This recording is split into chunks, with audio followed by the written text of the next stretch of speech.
Les mêmes hommes, le même lieu et la même épineuse question de la guerre en Ukraine à l'ordre du jour. Ce nouveau déplacement de Steve Witkoff pourra-t-il cette fois aboutir à un arrêt des combats? L'envoyé spécial de Donald Trump ne se montre en tout cas pas très loquace. Qu'attendez-vous de cette visite? Quelles sont vos attentes?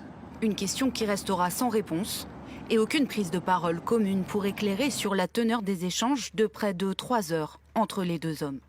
Le Kremlin évoque des discussions constructives sans donner plus de détails. Le président Trump n'a pas encore été informé des résultats de cette réunion.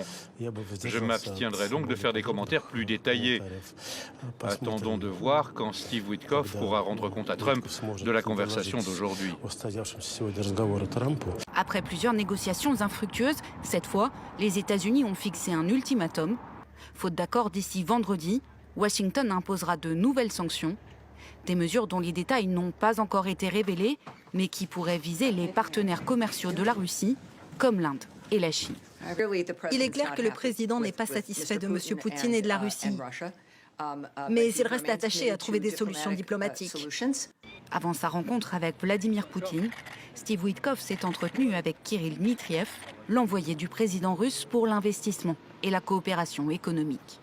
Il a joué un rôle clé dans les 3 cycles de négociations qui se sont tenus à Istanbul ces derniers mois. Des pourparlers qui avaient débouché sur un échec. Point de blocage, les 4 régions partiellement occupées de Donetsk, Lugansk, Zaporijjia et Kherson. La Russie exige que l'Ukraine lui cède, en plus de la Crimée, un point inacceptable pour Kiev, tout comme l'arrêt des livraisons d'armes occidentales et le renoncement à une adhésion à l'OTAN.